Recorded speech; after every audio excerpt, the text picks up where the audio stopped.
The clink of ice in a whiskey glass was the only sound that dared to exist in the corner booth. Everything else, the murmur of conversations, the soft scrape of cutlery on porcelain, the distant jazz from the house band, seemed to bend around the silence emanating from that one table. Jade felt the shift in the room's atmosphere the moment he walked in. It was like a drop in pressure before a storm. The man, Kwon Jinwoo, moved with an economy of motion that was more intimidating than any overt display of power. His suit was a dark charcoal Tom Ford, tailored so precisely it looked like a second skin, a layer of expensive armor. He didn't look at the other patrons, yet the entire restaurant was aware of him, shrinking in on itself to give him space. With him was a little girl, no older than 7, swallowed by a dress the color of a fresh wound. She was a splash of vibrant red against the muted, wealthy tones of the dining room. Her hands were folded neatly in her lap, her dark eyes scanning the room with a disconcerting stillness that mirrored the man's. Jade watched as her coworker, a seasoned waitress who could charm $100 tip out of a stone, approached the table and faltered. The man didn't speak, merely gestured to the menu. The waitress took the order with a strained smile and retreated, her shoulders tight with relief. Jade's station was on the other side of the room, but she couldn't stop her gaze from drifting back. She saw the way the other staff gave the table a wide berth, the way the manager hovered nervously by the kitchen doors. Everyone saw a predator and his cub, something wild and dangerous brought into a civilized space. Jade saw a man and his daughter, locked in a bubble of profound silence. Her focus was pulled away by a demanding foretop, a flurry of wine orders and questions about the specials. She moved through her duties with the practiced grace of someone who had been doing this for years, her smile genuine but professional, her movements efficient. She was good at her job. It was a predictable world of transactions and pleasantries, a world that made sense. Then, a small silver fork slipped from the little girl's hand, clattering softly onto the polished marble floor. The sound was insignificant, yet in the charged silence of that table, it felt like a gunshot. The girl didn't move. The man didn't move. A busboy started forward, then stopped, catching the manager's sharp, subtle shake of the head. No one was to approach that table unbidden. Jade watched for a beat. She saw the girl's shoulders slump in a flicker of frustration, so small it was almost invisible. It was the posture of a child used to being unheard. On an impulse that defied all logic and the palpable fear in the room, Jade walked over. She bent down, her light pink dress brushing the cool floor, and picked up the fork. She wiped it with a clean napkin from her apron pocket before offering it to the girl. The child looked up at her, her eyes wide and guarded. Jade smiled, a real, gentle smile this time. Then she did something no one else in that restaurant could have done. She lifted her hands. "Are you okay?" She signed. The question was simple, formed with a muscle memory she developed over years of speaking with her grandmother. The girl's composure shattered. Her dark eyes, so still and old a moment before, flooded with disbelief, then with a desperate, hungry light. Her small hands flew up, a torrent of signs tumbling from her fingers, fast and articulate. It fell. "I didn't mean to. Father doesn't like when things make noise." Jade's heart gave a painful squeeze. She signed back slowly, calmly. "It's okay. It was just a little noise. My name is Jade. What's yours?" "Minjun," the girl signed, though her fingers shaped the name Min. "No one else knows." The hands. Before Jade could respond, a shadow fell over them. Kwon Jinwoo was looking down at her, not at his daughter. His eyes were not cold, as she'd expected. They were something far more dangerous. Utterly focused.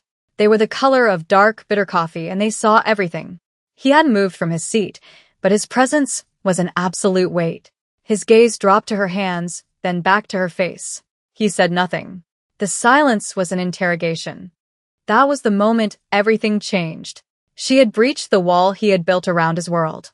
She had spoken a language only 2 people in his life were meant to understand. And he was not a man who tolerated trespassers. The end of her shift felt like a countdown to an execution. She cashed out, the familiar ritual of counting tips and folding bills doing nothing to soothe the frantic pulse in her throat. She could still feel his eyes on her, a physical pressure against her skin, even though he and his daughter had left an hour ago. She told herself she was being paranoid. He was a rich, important man. She was just a waitress. Their worlds had touched for a moment, and now they would spin apart again. But when she stepped out of the employee exit into the cool Los Angeles night, she knew she was wrong. A black sedan, so sleek and polished it seemed to absorb the light around it, was parked at the curb. Two men in dark suits stood beside it. They were built like brick walls, their faces impassive. They didn't look like drivers. "Jade," the taller one said. It was not a question. His voice was flat, devoid of inflection. "Mr. Kwan requires your presence." It was not a request. It was a summons.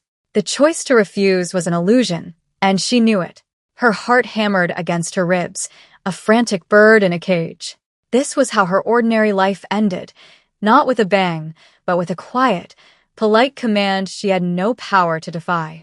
One of the men opened the rear door, a silent, irrefutable invitation into the dark. The penthouse was a cage of glass and steel suspended over the glittering sprawl of the city. It was beautiful and sterile, a museum of wealth with not a single personal touch, save for a small, worn teddy bear on a cashmere sofa. Kwon Jin-woo stood by the floor-to-ceiling windows, his back to her, a silhouette against the endless lights. He didn't turn when she entered. "You will be a companion for my daughter," he stated, his voice a low rumble that vibrated through the silent room. "You will live here. You will teach her. You will speak to her when I cannot." He finally turned, his eyes pinning her in place. "Your salary will be 5 times what you make at that restaurant. Your family will be provided for. You will begin tomorrow." The words were stones, each one landing with absolute finality. He spoke of her life as if it were a line item in a budget he was rearranging. I can't just leave my life," Jade managed, her voice feeling thin and useless in the vast space. "You can," he replied, his tone leaving no room for argument.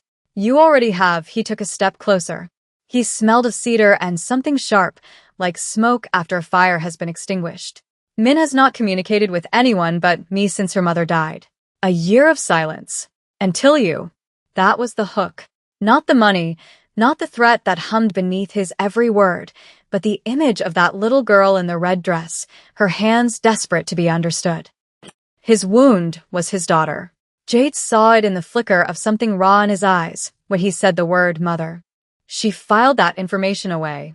Survival, her instinct screamed, was about finding the cracks in the armor. The days that followed blurred into a strange, gilded captivity. Jade's world shrank to the size of the penthouse, a private park, and the back seat of an armored car. She spent her hours with Min, their conversations a silent, fluid dance of hands and expressions. She learned that Min loved graphic novels and hated broccoli, that she was fiercely intelligent, and that her silence was not a void but a fortress built of grief. Jin-woo was a ghost in their lives. He would appear and disappear without a word, a presence felt more than seen. But Jade was always aware of him. She'd feel his eyes on her from a doorway as she and Min built a pillow fort in the living room.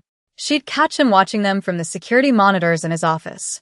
He never smiled, but sometimes a tension in his jaw would release, a subtle softening so fleeting she thought she might have imagined it. The first real danger came on a Tuesday. Jade had taken Min to a heavily secured private garden, one of the few places Jin-woo allowed them to go. As Min chased a butterfly near a koi pond, Jade noticed them. 2 men on a bench across the lawn. They weren't looking at the flowers. They were looking at Min. They didn't have the coiled stillness of Jin-woo's men. They had a hungry, predatory lean to them. A cold dread washed over her. She casually called to Min, her hands signing for the girl to come to her. Her heart pounded, but she kept her movements calm, her expression placid. She guided Min toward the exit, feeling the men's eyes on her back. A car, a nondescript sedan, pulled away from the curb just as their own armored vehicle arrived. It followed them for 3 blocks before it was cut off by another of Jin-woo's cars in a swift, brutal maneuver that was over in seconds. That night, the penthouse felt less like a home and more like a bunker. Jade couldn't sleep. She found herself in the kitchen, her hands shaking as she tried to pour a glass of water. A security door leading to a service stairwell had been left unlocked, An oversight, a test, she didn't know which. It was a way out. She could walk through that door and disappear. Run. Go back to her life of tips and tired feet. She walked to Min's bedroom. The door was ajar. In the soft glow of a nightlight, she could see the little girl curled around the worn teddy bear, her face peaceful in sleep. She saw the loneliness that clung to the child like a second skin. Running would mean leaving Min back in that suffocating silence. It would mean abandoning a child who was just learning to speak again. She made a deliberate choice. She walked back to the service door and locked it. She was staying. Not for the money, not out of fear, but for the little girl. When she returned to the kitchen, Jin-woo was there, leaning against the counter as if he had materialized from the shadows. He didn't ask where she'd been. He didn't acknowledge the locked door.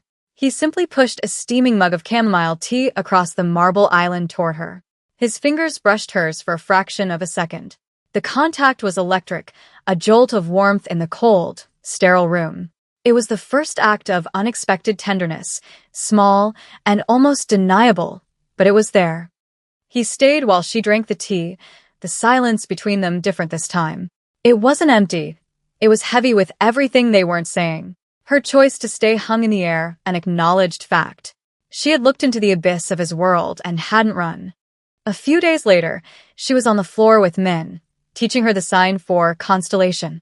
Jin-woo appeared in the doorway. He often observed them, but this time was different. He didn't stay in the shadows. He walked into the room, his expensive shoes silent on the thick rug. He knelt on the floor, an awkward, unpracticed movement for a man so defined by his rigid control. Min's face lit up. She signed to him, showing him what she had learned. He watched his daughter's hands, then his gaze lifted, meeting Jade's over Min's head. In that moment, the charged space between them became a closed circuit. She saw a flicker of gratitude, of something that looked dangerously like trust. He saw a woman who had willingly chained herself to his sinking ship, who had chosen his daughter over her own freedom. She told herself it was survival instinct, a way to secure her place in this dangerous new world. She was lying to herself. The fragile peace was shattered by a delivery. A simple, elegant box left with the concierge. Jin-woo's head of security brought it to the penthouse, his face grim. Jin-woo opened it himself.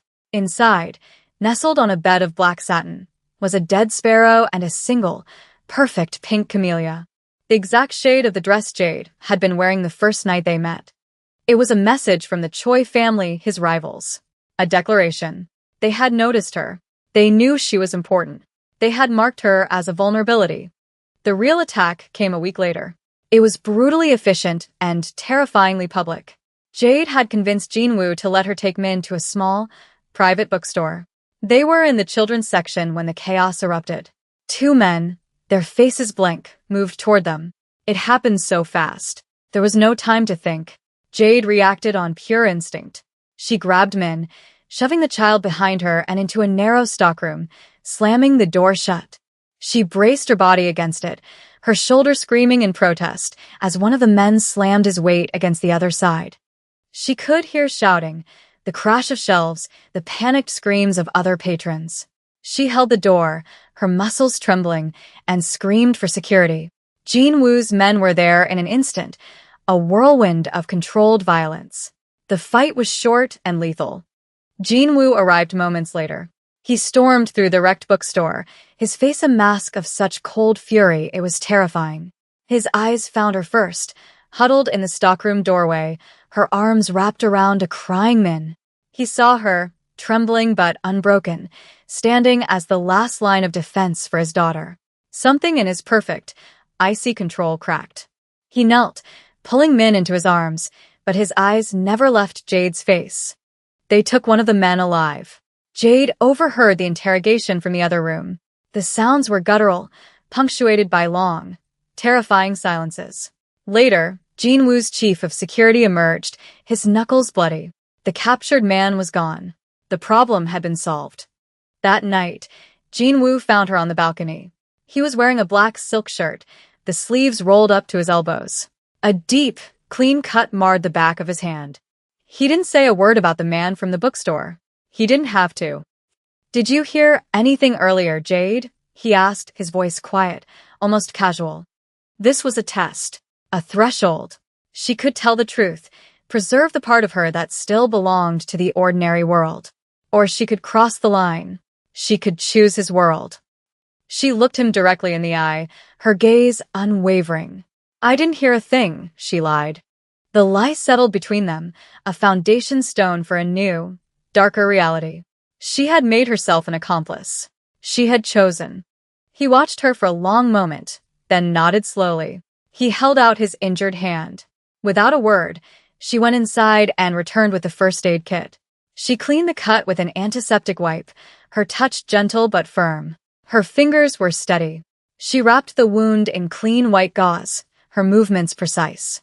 He didn't flinch, just watched her, his expression unreadable. "No one," he said, his voice a low rasp, cutting through the night air. "No one has looked at my daughter the way you do. Like she is whole." It was not a declaration of love. It was something more dangerous. A confession of need. An admission that she had become essential. He was acknowledging a debt, and in his world, debts were everything. The Choi family, however, were not so easily discouraged. They were losing their war against Kwon Jin-woo, and they grew desperate. If they couldn't get to his daughter, they would find another weakness. They found Jade's grandmother. The call came late at night. A grainy photo sent to Jin-woo's phone. Jade's grandmother, asleep in her favorite armchair, a man's hand resting on her shoulder, a distinctive Choi family ring on his finger. The message was simple. The woman for the girl's companion. A trade. Jin-woo's rage was a palpable force, a cold, killing thing that filled the penthouse.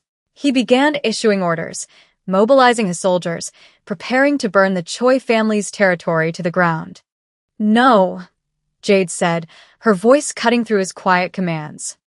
He turned to her, his eyes blazing. "This is not your concern. She is my grandmother," Jade said, her voice shaking but firm. "And your way will get her killed.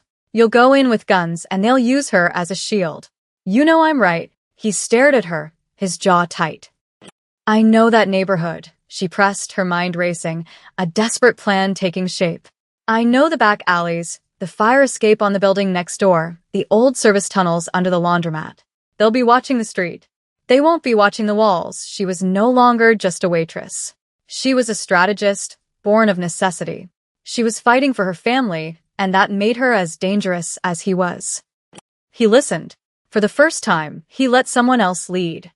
The plan was surgical, relying on stealth and timing, not brute force. Jade guided two of his best men through the labyrinthine alleys of her old neighborhood, her heart pounding a frantic rhythm against her ribs. Jin-woo and the rest of his team were the diversion, a noisy, visible presence at the front of the building. They slipped in through a basement window, moving like ghosts through the familiar building.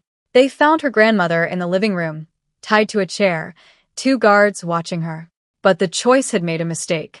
They had brought Min with them, a final piece of leverage. The little girl was in the corner, her face pale with terror. The plan went sideways. One of the guards spotted them. A silenced gunshot, a muffled cry. The second guard grabbed Min, holding a knife to her throat. Everything slowed down. Jin-woo and his men were still downstairs. They were alone. But Jade had prepared for this. The night before, she had taught Min a new sign, a secret one just for them. It meant earthquake. Jade caught Min's eye. She made the sign. Now. Min understood. The little girl threw herself to the floor, boneless and screaming, a silent, convulsive fit of terror that was utterly convincing. The guard, startled, loosened his grip for a fraction of a second. It was all the opening Jade needed. She grabbed the heaviest thing she could find, a cast-iron skillet left on the stove, and brought it down on the man's head with all her strength. He crumpled to the floor. In the same instant, Jin-woo's men dealt with the other guard. The door burst open and Jin-woo was there, his gun raised, his face a mask of lethal intent. He took in the scene, the unconscious guard at Jade's feet, Min sobbing on the floor, his men securing the room. His eyes found Jade. He saw what she had done. She hadn't been rescued. She had been the rescuer. In the quiet aftermath, after her grandmother was safe and his men were sweeping the building, he cornered her in the narrow hallway. The adrenaline was fading, leaving her shaking. He reached out, not to comfort, but to claim. His hand cupped her jaw, his thumb stroking the line of her bone. His touch was a brand. Mine, he said. The word was absolute, a vow and a verdict. You are mine, Jade. It was not a question. It was the closing of a door, the acceptance of a fate she had forged with her own hands. One of his most trusted men had taken a bullet meant for her grandmother. The cost of their victory was paid in blood and loyalty, a debt that bound her to him even tighter. Weeks later, a new kind of quiet settled over the penthouse. It wasn't the sterile silence of before, but the comfortable quiet of a shared existence. Jade was no longer the help. She was the queen in a gilded cage she had helped reinforce. She stood on the balcony. The city lights a river of diamonds below. Min stood beside her, her small hand in Jade's. She was teaching Jade a new sign, her fingers shaping the characters for family. The sign was complex, involving the heart and the idea of a house. A presence settled behind them. Jinwoo. He didn't speak, didn't touch her, but she could feel the heat of him, a constant, grounding force at her back. The night air was cool, and he draped his heavy cashmere coat over her shoulders. The fabric was soft, smelling of him, cedar, smoke, and power. She leaned back, a small, almost imperceptible movement, letting her weight rest against his chest. It was an answer, an acceptance. He was a monster, and his world was built on violence and fear. But he had looked at a little girl locked in silence, and had torn the world apart to find her a voice. And that voice had been hers. She knew what this life was. She knew what she was choosing, and she was not running anymore.